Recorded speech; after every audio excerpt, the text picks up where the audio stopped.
birthday last year. Haven't used them much, though. Well, from now on, I'm going to see that you do. You know what my new mission in life is? To take you out of the libraries and into the sporting world. That is, if Paul Hanley doesn't object. Why should Paul Hanley object? Well, he seems so concerned with your cultural education. You seem to enjoy it. Well, maybe you just like the way he talks. Are these ski boots, Allison? Or are they just an illusion? Are they but a dream, perhaps, a symbol of man's eternal quest for what? All life is a ski boot, I say, a tortured thing of earth and spirit, tearing at the very flesh of man's being. Think, I say. Consider.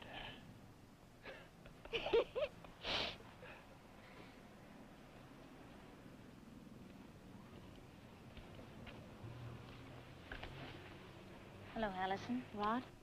Hello. How are you? Fine. You going to Sutter's Hill?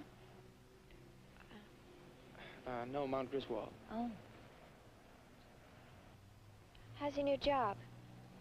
Oh, it's like any new job, I suppose. It takes time getting used to. I didn't know you were working. At the hospital. Well, I'd better be on my way. Bye. Bye. See you later.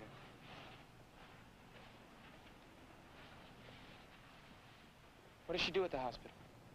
She's a nurse's aide. Dr. Rossi told my mother. Nobody bothered to tell me. Well... Yes, I know. Why should they? What does a nurse's aide do? Don't really know. They get paid? I think they must get something. You know, I feel like an awful lightweight. Rodney Harrington, the playboy, off to the ski slopes, while my ex-wife, my annulled wife, not really my ex-wife, goes out and works for a living. Well, come on, we better get going. You sure you really want to go? I'm sure. Allison, it's a small town. We'll always be running into each other.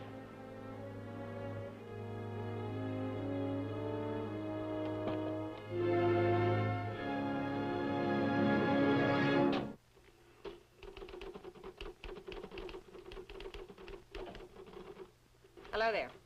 Mother? How was your morning at the hospital? Oh, it's all right. Are you ready for lunch? Well, Dr. Rossi's with the patient, but as soon as they're through, we'll go. All right. It's our Rodney. Where? Oh, on the street. He's going skiing with Allison. Oh? It didn't bother me. That's good. Well, not in the usual sense, I mean. But seeing them together, I couldn't help feeling, oh, I don't know, older. Older than either of them, and I'm not. No, but you've taken on a job, you've taken on responsibilities. Say, I thought you weren't through until 1 o'clock. Oh, I left early. Is Dr. Rossi busy? He's with the patient. I'll wait.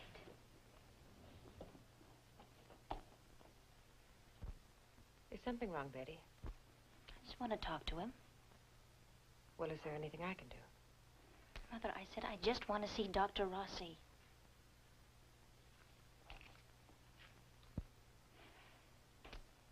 I'm sorry. It's about the hospital. But you go on with your work. Oh, I'm almost through. I thought I would leave early this afternoon so I can get some shopping done. For tomorrow? Mm-hmm. Your father's first visit home. I thought I might fix roast beef. He'd like that. Mm-hmm. With roast beef, there'll be enough left for sandwiches if he stays. If he stays? For supper. The sanitarium didn't tell me what time I was to bring him back. In fact, they didn't tell me much of anything. It'll be all right, Mother. I hope so. I've been thinking about it all morning. We ought to be glad he's coming home. Of course. But we're not, are we? You're frightened about tomorrow, and so am I. We ought to be glad and we're not. Why? But I keep asking myself, why should I be afraid of it? Miss Lang, I want to see you again on Tuesday. Oh, Julie, will you arrange a time for Miss Lang, please? Of course. I want you to continue the medication route. Fine, Doctor. Oh, hello, Betty. Thought you'd be at the hospital. Split shift. I work again this evening. Oh, I see. How do you like it now? It's fine. Good. Well, listen, I'm going to be around here a while if you two girls want to go to lunch now. Doctor, May I see you for a moment, please? Well, sure, come in.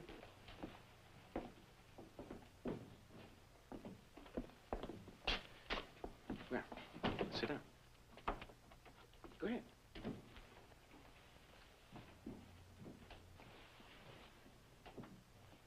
All right. Well, I lied to you out there, Doctor. When you asked if I liked the job and I said fine. You don't like it? Oh, no, it's not the job. It's me. I'm just afraid I won't be able to do what's expected of me. Well, isn't this a little sudden? I mean, have you really given it a chance? Is the work too hard for you? No, it's not that. Well, it's just not for me.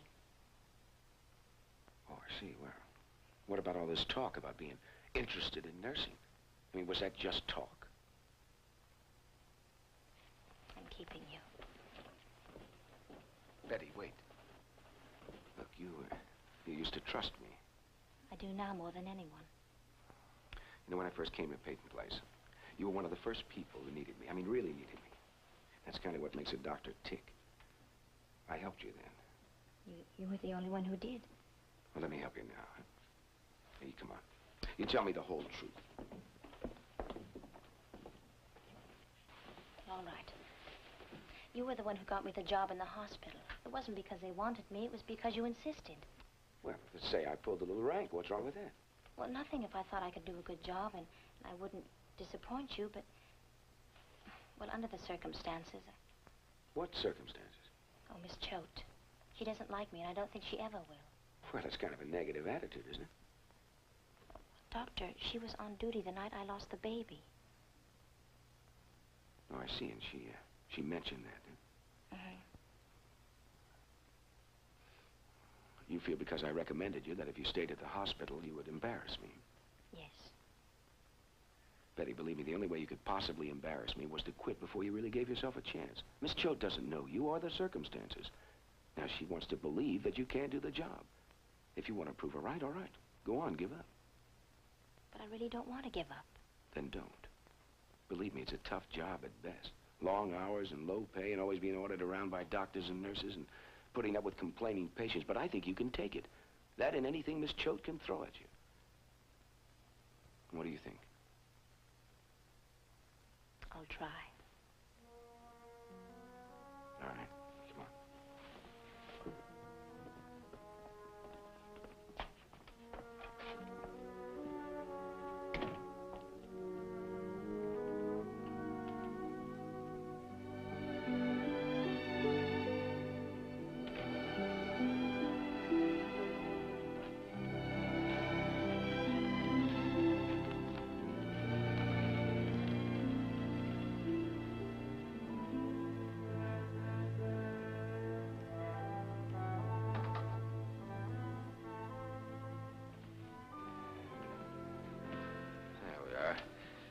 Should guarantee us some privacy. You wanted certain information from me the last time we met, Mr. Wainwright. I wasn't able to give it to you then. But I can now. Oh?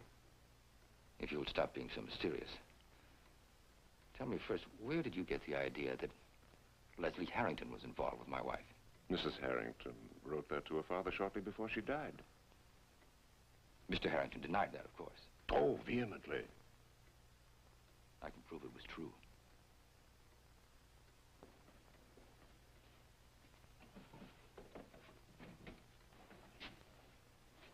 I have my wife's diary. The record of everything that happened. And it mentions Leslie Harrington? It does.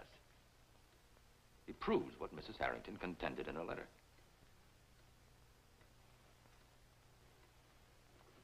That could be a vital piece of evidence. How do you propose to use it? Mr. Wainwright, I came back to this town for just one reason. To prove I didn't kill my wife. You feel that this diary could clear you? It could. See, it supports my claim that I saw another man leaving our house on the night she died. And it identifies him for me. It was Leslie Harrington. Oh, that's a very strong statement. It is. Now, if I let you use this diary against Leslie Harrington, I want you to use it for me. In what way? Well, you're a prominent attorney. You and your client, Martin Peyton, have connections all over the state. I want my case reopened. I want the people of this town to know for sure, once and for all, that I'm not guilty of murder. Mr. Carson, I'll have to read this diary. Well, if you're satisfied, will you cooperate? If it's all in here, we have a deal.